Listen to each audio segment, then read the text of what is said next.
आज की जो कहानी है वो हर स्त्री और पुरुष के लिए बहुत ही महत्वपूर्ण है और जो भी इस कहानी को पूरा सुनेगा उसके सारे पाप खत्म हो जाएंगे। तो प्यारे दर्शकों, वीडियो को लाइक करके इस कहानी में बने रहिए हमारे साथ अंत तक। एक समय की बात है, क्षीर सागर में शेषनाग की शैया पर बैठकर माता लक्ष्मी और भगवान विष्णु विश्राम कर रहे होते हैं। तभी माता लक्ष्मी भगवान विष्णु से पूछती हैं, हे प्रभु, आज मेरे मन में एक सवाल उठ रहा है जिसका समाधान केवल आप ही कर सकते हैं। तभी भगवान विष्णु कहते हैं, हे प्रिय, तुम्हारे मन में जो भी सवाल हो निसंकोच होकर पूछो, मैं तुम्हारी सभी शंकाओं का समाधान अवश्य करूंगा। तब देवी लक्ष्मी कहती हैं, हे प्रभु, मेरे मन में उठता हुआ पहला प्रश्न है, किस श्राप के कारण स्त्रियों को मासिक धर्म की पीड़ा सहन करनी पड़ती है? और मेरा दूसरा प्रश्न यह है प्रभु कि मासिक धर्म के दौरान स्त्री को कौन सा काम नहीं करना चाहिए और किन किन बातों का ध्यान रखना चाहिए? माता लक्ष्मी जी का यह प्रश्न सुनकर भगवान विष्णु कहते हैं, हे देवी, आज तुमने मानव जाति के कल्याण के लिए बहुत ही उत्तम प्रश्न किया है। तुम्हारे इन सभी प्रश्नों का उत्तर देव शर्मा की इस प्राचीन कथा से मिल जाएगा। हे देवी, इस महान कथा को बस सुन लेने से ही समस्त पापों का नाश होता है। जो भी पति पत्नी या जो भी मनुष्य इस कथा को ध्यानपूर्वक सुनते हैं उन्हें सौभाग्य की प्राप्ति होती है। इसीलिए हे देवी, आप भी इस कथा को ध्यानपूर्वक सुनिए। तभी भगवान विष्णु कथा सुनाना शुरू करते हैं। हे देवी, पूर्वकाल की बात है, मध्य देश में एक बहुत ही सुंदर नगरी थी। उस नगरी में देव शर्मा नाम के ब्राह्मण रहा करते थे। देव शर्मा को समस्त शास्त्रों और वेदों का ज्ञान था। वह अत्यंत बुद्धिमान, गुणवान तथा धर्म कार्य में तत्पर रहता था। सभी वर्णों के लोग उन्हें बड़ा सम्मान देते थे। वे प्रतिदिन यज्ञ, दान, धर्म तथा संध्या उपासना किया करते थे। वे पशु, पुत्र, बंधु बांधव तथा धन संपत्ति से संपन्न थे। देव शर्मा की एक पत्नी थी जिसका नाम भगना था। वह भी अत्यंत चरित्रवान, गुणवान तथा पतिव्रता धर्म का पालन करने वाली स्त्री थी। फिर एक दिन देव शर्मा ने अपने घर पर सत्यनारायण की पूजा रखी और सभी ब्राह्मणों को स्वयं जाकर निमंत्रण दिया। वहां के नगर में निवास करने वाले समस्त मनुष्यों को उसने पूजा के लिए तथा भोजन के लिए बुलाया। फिर पूजा के दिन समस्त ब्राह्मण उसके घर पर पधारे। देव शर्मा ने सभी ब्राह्मणों का आदर से बड़े ही सम्मान के साथ विधिपूर्वक पूजन किया और उनका आदर सत्कार किया। फिर उसने सभी ब्राह्मणों को घर के अंदर बुलाया और सुंदर आसन देकर उन्हें बिठाकर भोजन कराया। ब्राह्मणों को भोजन कराने के बाद उसने ईश्वर का ध्यान करते हुए सभी को वस्त्र आदि का दान करके विदा किया। वे सभी ब्राह्मण देव शर्मा को आशीर्वाद देकर वहां से चले गए। उसके बाद उसने अपने परिवार, बंधु बांधव तथा अनेक दीन और भूखे लोगों को भोजन कराया। इस प्रकार से सभी को भोजन कराकर और पूजा संपन्न करके जब वह ब्राह्मण अपने घर के द्वार के सामने खड़ा था, तभी उसने देखा कि उसके घर के सामने एक कुतिया और बैल बात कर रहे थे। जब उस ब्राह्मण ने उस कुतिया और बैल की पूरी बात सुनी तो उसे बहुत आश्चर्य हुआ, क्योंकि वह कुतिया और बैल उसके माता पिता ही थे, जो पिछले जन्म के पाप के कारण इस जन्म में कुतिया और बैल बन गए थे। तब वह ब्राह्मण मन ही मन सोचने लगा, ये दोनों तो साक्षात मेरे माता पिता ही हैं, जो मेरे घर पर पशु बनकर आए हैं। किस कारण से इन दोनों को प्राणियों का शरीर प्राप्त हुआ? अब इनके उद्धार के लिए मैं क्या करूं? इस प्रकार विचार करते हुए उस ब्राह्मण को रात भर नींद नहीं आई और वह रात भर भगवान का स्मरण करते हुए सोच विचार करने लगा। उसने सोचा, मेरे माता पिता की मुक्ति का उपाय केवल मुनि वशिष्ठ जी ही बता सकते हैं। इसीलिए सुबह होते ही देव शर्मा स्नान आदि कार्य संपन्न करके मुनि वशिष्ठ जी के आश्रम पर पहुंच गया। आश्रम पर आते ही मुनि वशिष्ठ जी ने देव शर्मा का स्वागत किया। मुनि वशिष्ठ जी कहने लगे, हे ब्राह्मण श्रेष्ठ, आज किस कारण से आपका हमारे आश्रम में आगमन हुआ है? आप दुखी दिखाई पड़ते हो। आपके दुख का क्या कारण है, बताओ। देव शर्मा कहता है, हे ऋषियों में श्रेष्ठ मुनिवर, आपको मेरा प्रणाम है। आपके दर्शन से आज मेरा जन्म सफल हुआ है। हे मुनिवर, आज मैं आपके पास एक शंका लेकर आया हूं। कृपया आप ही मुझे इस दुख से बाहर निकाल सकते हैं। मैं अत्यंत दुखी और दुर्बल हो गया हूं। वशिष्ठ जी कहते हैं, हे ब्राह्मण, दुख न करो। तुम्हारी जो भी शंका हो निसंकोच होकर पूछो, मैं अवश्य तुम्हारी शंका का समाधान करूंगा। फिर देव शर्मा कहता है, हे मुनिवर, कल मैंने अपने घर पर भगवान विष्णु का पूजन किया तथा अनेक ब्राह्मणों को और भूखे लोगों को भोजन कराया। विधि पूर्वक भगवान का पूजन किया। फिर मेरे द्वार पर एक कुतिया और एक बैल आ गया। दोनों मेरे घर के सामने खड़े होकर बात कर रहे थे। सबसे पहले कुतिया उस बैल से इस प्रकार से कहने लगी, हे स्वामी, आज जो घटना घटी उसे सुनिए।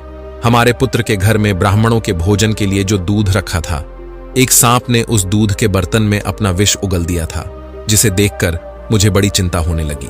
उसी दूध से भोजन बनने वाला था। अगर सभी लोग उस दूध को खा लेते तो उनकी मृत्यु हो जाती।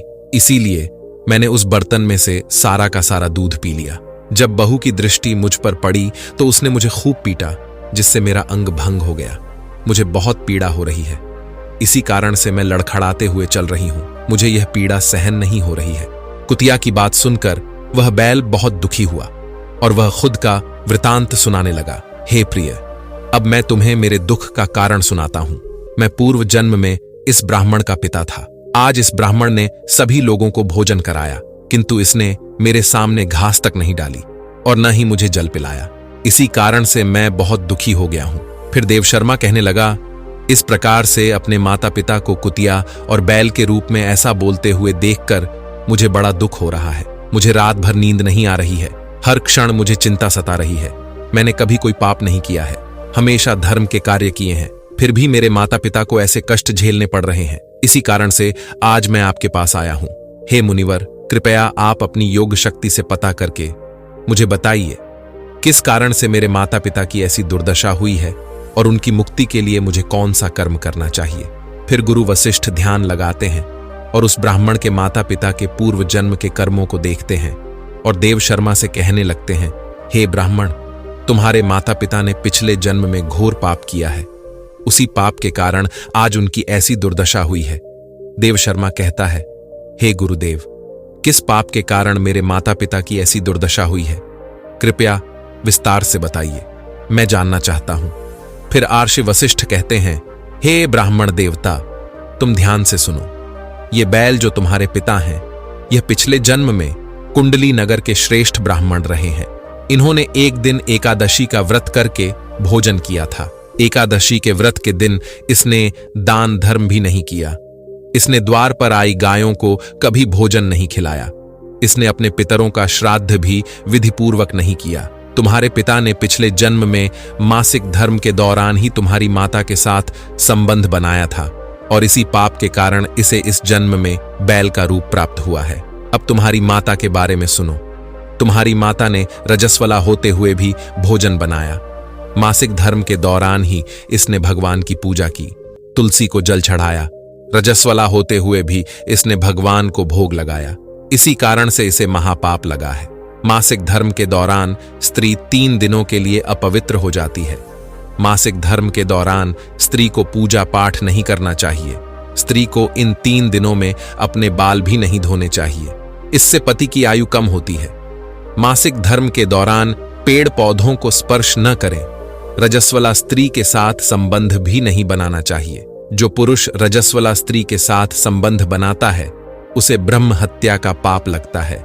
जो रजस्वला के वस्त्रों को स्पर्श करता है उसे भी पाप लगता है। रजस्वला स्त्री के शरीर में 3 दिनों तक ब्रह्म हत्या का पाप निवास करता है और चौथे दिन ही वह स्नान करके पवित्र हो जाती है। चौथे दिन स्नान करने के पश्चात रजस्वला स्त्री को अपने पति का मुख देखना चाहिए, अन्य किसी पुरुष का मुख नहीं देखना चाहिए। यदि पति समीप न हो तो सूर्य देव के दर्शन करने चाहिए। गुरु वशिष्ठ कहते हैं, हे ब्राह्मण, इसी पाप के कारण तुम्हारे पिता को बैल और तुम्हारी माता को कुतिया का जन्म प्राप्त हुआ है। देवशर्मा कहता है, हे मुनीश्वर, अब आप मुझे मेरे माता पिता की मुक्ति के लिए उपाय बताइए। वशिष्ठ जी कहते हैं, हे ब्राह्मण, तुम किसी भी अमावस्या के दिन अपने माता पिता की मुक्ति के लिए श्राद्ध तथा तर्पण करो और दान धर्म करो। गाय की सेवा करो और गौ माता को मिष्ठान्न खिलाओ और अपने माता पिता की मुक्ति के लिए भगवान से प्रार्थना करो। फिर ब्राह्मण वही करता है और फिर उसके माता पिता को समस्त पापों से मुक्ति मिलती है। भगवान विष्णु माता लक्ष्मी से कहते हैं, हे देवी, मैंने तुम्हें रजस्वला स्त्री को कौन से कार्य नहीं करने चाहिए इस विषय में बता दिया है। अब मैं तुम्हें तुम्हारे दूसरे प्रश्न का उत्तर बताता हूं कि किस कारण से स्त्री को मासिक धर्म में पीड़ा सहनी पड़ती है। हे देवी, सतयुग में कालकेय नाम से प्रसिद्ध दानव हुआ करते थे। दानव होने के कारण उनका स्वभाव उग्र था और वे हमेशा ही युद्ध करने के लिए तत्पर रहते थे। फिर एक दिन सभी दानव वृत्रासुर के साथ मिलकर स्वर्गलोक पर चढ़ाई करने लगे। उन असुरों के पास भयंकर शक्तिशाली अस्त्र थे जिसका देवता सामना न कर सके और भागकर ब्रह्मदेव के पास चले गए। फिर ब्रह्मदेव ने उन्हें असुरों को परास्त करने का उपाय बताते हुए कहा, हे इंद्र, तुम इसी क्षण महर्षि दधीचि के पास जाओ। वे उनके शरीर की हड्डियों से तुम्हें अस्त्र शस्त्र प्रदान करेंगे। उन्हीं अस्त्रों का प्रयोग करके तुम वृत्रासुर का वध कर सकोगे। फिर सभी देवता मिलकर महर्षि दधीचि के आश्रम पर जाते हैं और उनसे प्रार्थना करके अस्त्र प्रदान करने की विनती करते हैं। फिर संसार के कल्याण के लिए महर्षि दधीचि अपने शरीर की हड्डियों से अस्त्र शस्त्र निर्माण करते हैं। उन्हीं अस्त्रों में से एक वज्र नाम का अस्त्र होता है जिसे देवराज इंद्र धारण कर लेते हैं। फिर सभी देवता गण वृत्रासुर के साथ युद्ध करने के लिए निकल जाते हैं। देवताओं और दानवों के बीच भीषण युद्ध होता है।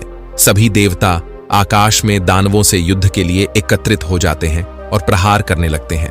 अग्निदेव अग्नि के प्रहार से दैत्यों को दग्ध करने लगते हैं। हे देवी, अग्नि के प्रभाव से दैत्यों का अंग अंग जलने लगता है। फिर वरुण देव जल की वर्षा से दैत्यों को डुबो देते हैं, जिससे दैत्य त्राहि त्राहि करने लगते हैं। अनेक दिनों तक इस प्रकार से दैत्यों और देवताओं के बीच में भीषण युद्ध चलने लगता है।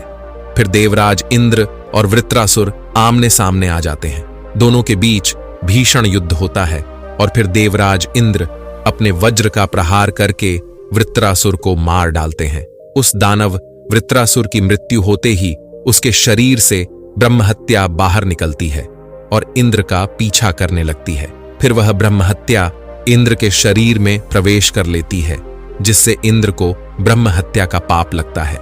देवराज इंद्र ब्रह्मदेव के पास जाते हैं और उनसे ब्रह्महत्या से छुटकारा दिलाने के लिए कहते हैं। फिर ब्रह्मदेव उस ब्रह्महत्या को इंद्र के शरीर से निकलने की आज्ञा देते हैं और वह ब्रह्महत्या इंद्र के शरीर से बाहर निकलकर ब्रह्मदेव से कहने लगती है, हे परमपिता, अभी तक मैं वृत्रासुर के शरीर में निवास कर रही थी क्योंकि उसने अनेक ब्रह्म हत्याएं की थीं। जब इंद्र ने उसकी हत्या की तो मैं इंद्र के शरीर में वास करने लगी। अब आप ही मुझे कोई उचित स्थान दीजिए जहां पर मैं रह सकूं। फिर ब्रह्मदेव कहते हैं, हे ब्रह्म हत्या, मैं तुम्हें उचित स्थान देता हूं। फिर ब्रह्मदेव ने ब्रह्म हत्या के 4 भाग किए और कहा, हे ब्रह्म हत्या, तुम्हारा 1/4 भाग अग्नि के भीतर रहेगा। जो भी मनुष्य अग्नि को आहुति नहीं देगा तुम उसके शरीर में प्रवेश कर लेना। तुम्हारा दूसरा 1/4 भाग जल के भीतर रहेगा। जो भी जल में थूकेगा अथवा मलमूत्र का त्याग करेगा तुम उसके शरीर में प्रवेश करोगी। फिर तीसरा 1/4 भाग पेड़ पौधों और वृक्षों के भीतर रहेगा। जो भी मनुष्य अकारण ही वृक्षों को काटेगा उसे भी ब्रह्म हत्या का पाप लगेगा। फिर ब्रह्मदेव ने अप्सराओं को बुलाया और कहा, हे अप्सराओं, इस ब्रह्म हत्या का 1/4 भाग तुम ग्रहण करो। अप्सराएं कहने लगी, हे प्रभु, आपकी आज्ञा से हम इसे ग्रहण करने के लिए तैयार है, किंतु हमें भी इससे मुक्ति का कोई उपाय बताइए। फिर ब्रह्मदेव कहने लगे, हे अप्सराओं, जो भी पुरुष रजस्वला स्त्री के साथ संबंध करेगा उसके अंदर यह ब्रह्म हत्या प्रवेश कर जाएगी। इस प्रकार से ब्रह्म हत्या के 4 भाग हुए, एक अग्नि में, दूसरा जल में, तीसरा वृक्षों में और चौथा स्त्रियों के अंदर प्रवेश कर गया। उसी ब्रह्म हत्या के भाग के कारण स्त्रियों को मासिक धर्म आता है।